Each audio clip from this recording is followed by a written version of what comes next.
अभिनंदन education academy की इस महफिल में सभी स्टूडेंट्स का स्वागत है।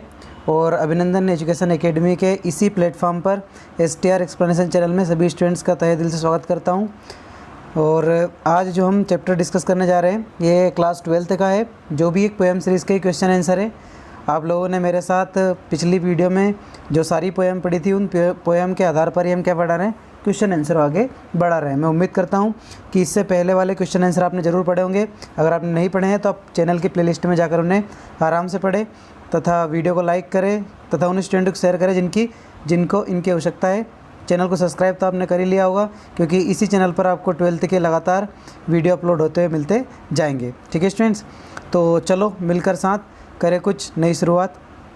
देखिए आज चैप्टर 4 है आपका वंडरफुल वर्ड, जिसके क्वेश्चन आंसर है। आप बुक साथ लेकर बैठिए। इसकी PDF मैं आपके व्हाट्सएप ग्रुप में सेंड कर दूंगा, आप वहाँ से भी इसे पढ़ सकते हैं।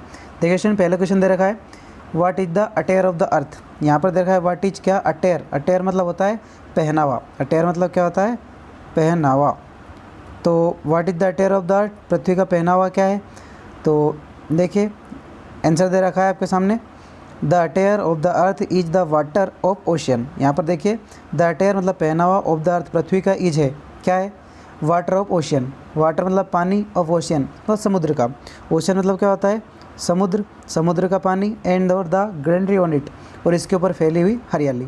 तो पृथ्वी का पहनावा क्या है, तो पृथ्वी का पहनावा एक तो इसके ऊपर फैला हुआ पानी है और इसके ऊपर उगी हुई क्या है, हरियाली है। दोनों पृथ्वी का पहनावा है। देखिए स्टूडेंट्स, अगला क्वेश्चन है which actions of the winds are described in the poem. Which action, action मतलब होती है कौन सी हलचल, ऑफ द वाइंड, विंड हवा की,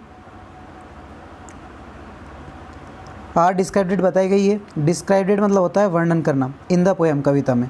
कविता में हवा के किन कार्यों को बताया गया है। तो आंसर दे रखा है आपके सामने, the actions of the winds are, हवा के कार्य क्या क्या है, इट सेक्स। सेक्स यहाँ पर जो आपके सामने SHK सेक में दे रखा है, सेक मतलब होता है झुलाना, हिलाना।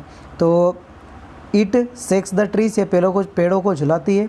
It works on the water, ये सॉरी यहाँ पर जो आपके सामने वर्क्स लिखा रहा है गलत है, यहाँ पर वर्क नहीं वाल्क आएगा। ठीक है, अभी वाल्क मेल साइलेंट है तो क्या आएगा, walk. The actions of the winds, हवा की क्रियाएं कौन कौन सी है, इट सेक्स द ट्रीज, ये पेड़ों को झुलाती है। इट वॉक्स ऑन वाटर, ये पानी के ऊपर चलती है। इट रील्स द मील्स, अब ये रील्स क्या है, पवन चक्कियाँ। रील्स मतलब क्या होती है, घुमाना। यहाँ पर रील्स मतलब क्या अर्थ निकलेगा आप स्टूडेंट्स, घुमाना। ठीक है, तो ये घुमाती है द मील्स, पवन चक्कियों को। मील्स मतलब क्या होती है, पवन चक्की। देखिए इट रील्स, ये घुमाती है, मील्स पवन चक्कियों को। एंड और it takes to height, it takes to itself on the top of the hill. देखिए एंड और इट टेक्स, ये लेकर जाती है, इट सेल्फ स्वयं को, on the top of the हिल, पहाड़ी की ऊंची चोटियों पर। हवा के कार्य कौन कौन से हैं, देखिए मैं आपको गिना रहा हूँ। पहला कार्य क्या है आपके सामने, सेक्स द ट्रीज, पेड़ों को झुलाती है। वॉक ऑन वाटर, पानी के ऊपर चलती है। तीसरा व्हील्स द मिल्स, पवन चक्की को चलाती है। एंड और takes to itself on the top of the hill, मतलब 4 कार्य आपके सामने दिए हैं। चारों कार्यों को आपको एक करके याद करना है। पहला है इट सेक्स द ट्रीज, दूसरा है इट वॉक्स ऑन वाटर, तीसरा है इट रील्स द मील्स, और चौथा है and takes to itself on the top of the hill. ये यहाँ पर ये हवा के 4 कार्य है, आप इनको आसानी से पढ़ सकते हैं। ठीक है स्टूडेंट्स, देखिए थोड़ा सा इंपॉर्टेंट भी है क्वेश्चन। अगला क्वेश्चन आपके सामने दे रखा है what does the poet regarded earth as a friend. Why does, क्यों, द पोइट मतलब कवि, रिगार्डेड सम्मान करता है। यहाँ पर आपके सामने दे रखा है रिगार्डेड, क्या दे रखा है, रिगार्डेड, क्या दे रखा है, रिगार्डेड, अर्थ पृथ्वी का ऐसे फ्रेंड, दोस्त के रूप में। जो हमारी कवि है पृथ्वी को दोस्त के रूप में क्यों मानता है, रिगार्डेड मतलब सम्मान करना होता है। याद रखिए स्टूडेंट्स, क्या होता है, सम्मान करना। ठीक है, तो बिकॉज क्योंकि इट शेल्टर्ड, बिकॉज क्योंकि इट शेल्टर्ड, क्या लिखा रहा है ये, शेल्टर्ड। शेल्टर मतलब क्या होता है, आश्रय। शेल्टर मतलब क्या होता है, आश्रय देती है मेन व्यक्ति को। प्रोवाइड्स मतलब होती है उपलब्ध कराना। प्रोवाइड्स मतलब क्या होती है, उपलब्ध करवाना या उपलब्धि।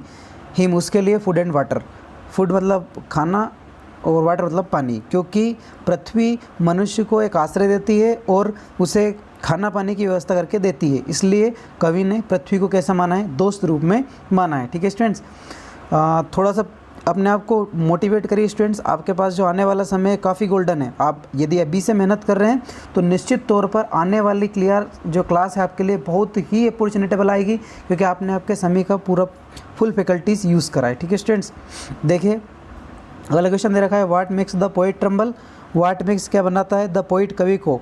ये आपके सामने दे रखा है यहाँ पर ट्रम्बल। ट्रम्बल मतलब होता है भयावहित या फिर कपाने वाला। लिख देता हूँ यहाँ पर आपके सामने दो अर्थ निकलेंगे। एक तो यहाँ पर अर्थ निकलेगा भयावह, भयावह या फिर कांपना। ये दो अर्थ यहाँ पर इसके निकलेंगे, एक तो भयावह निकलेगा और एक क्या निकलेगा, कांपना। तो why makes the poet tremble, कभी अपने आप में क्यों कांपने लगता है।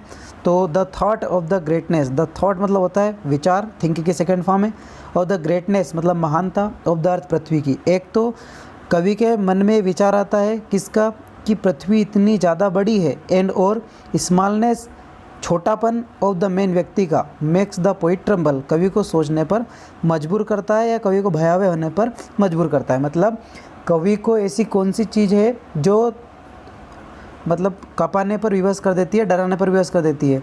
तो पृथ्वी इतनी ज़्यादा महान है और व्यक्ति इतना ज़्यादा एक छोटा सा है। ये दोनों सोच कवि को डराने के लिए या कपाने के लिए सामने आती है। मतलब कवि अपने आप में सोचता है कि पृथ्वी इतनी ज़्यादा महान है और हम इतने से छोटे से हैं। ठीक है स्टूडेंट्स, आगे देखिए, what makes the poet think that man is God's great creation. देखिए यहाँ पर आपके सामने दे रखा है थिंक, वही आपके सामने ऊपर दे रखा है थॉट, ये इसकी क्या है, सेकेंड फॉर्म है, और ये आपके सामने जो थिंक दे रखा है इसकी क्या है, फर्स्ट फॉर्म है। ठीक है स्टूडेंट्स, ये थिंक यहाँ पर दे रखा है, सॉरी देखिए ये थिंक आपके सामने जो दे रखा है ये इसकी थिंक फर्स्ट फॉर्म है और ये थॉट इसकी सेकंड फॉर्म है। देखिए स्टूडेंट्स, ये इसलिए मैं बार बार आपको बताता हूँ ताकि इससे आपका जो बेसिक है ग्रामर का, वो ग्रामर का आपका बेसिक यहीं पर स्ट्रॉन्ग हो जाए, ताकि आपको आगे प्रॉब्लम ना हो। इसलिए मैं इसलिए डिटेल में लेकर चले जाता हूँ। आप समझ रहे होंगे मैं आपको क्या बताना चाह रहा हूँ। देखिए what makes the poet think, वो कौन सी चीज़ है जो कभी सोचता है, दैट की मैन इज गॉड्स, भगवान की ग्रेटेस्ट महानतम क्रिएशन। अब ये क्रिएशन जो दे रखा है ये क्या है, उत्पत्ति। क्रिएशन क्या दे रखा है आपके सामने, उत्पत्ति। ऐसी कौन सी चीज़ है जिसे कवि सोचता है कि फिर भी जो मनुष्य है भगवान के द्वारा बनाई गई कृतियों में से एक महान है। यह कवि ऐसा क्यों सोचता है कि मनुष्य पृथ्वी से ज़्यादा महान है जिसे पृथ्वी ने ही बनाया है। तो देखिए man can love and think आपके सामने दे रखा है। मैन कैन व्यक्ति का क्या कर सकता है, लव एंड थिंक, प्रेम जता सकता है और सोच सकता है, but earth can not do, परंतु पृथ्वी ऐसा नहीं कर सकती, क्योंकि जो मनुष्य है वो अपने प्रेम को दिखा सकता है, जता सकता है, जबकि पृथ्वी ऐसा नहीं कर सकती। दिस थॉट, यहाँ विचार मेक्स बनाता है पोइट कवि को थिंक सोचने के लिए, डेट की man is God's great creation, कि जो मनुष्य है भगवान की बनाई हुई अद्भुत कृतियों से एक है। मतलब कवि जब ये सोचता है या कवि को जब ये अनुभव होता है कि केवल व्यक्ति या मनुष्य इस धरती पर ऐसा जीव है जो सोच सकता है, वो प्रेम कर सकता है, प्यार जता सकता है, तो कवि को अपना खुद ब खुद एहसास हो जाता है कि वो भगवान के द्वारा बनाई गई प्रतिमाओं में से एक विशिष्ट प्राणी है। इसलिए कवि अपने आप को सोचता है कि वहाँ भगवान के द्वारा बनाया हुआ एक विशेष इंसान है। ठीक है स्टूडेंट्स, आई होप यहाँ तक के क्वेश्चन आंसर आपको आसानी से समझ में आए होंगे। प्लीज़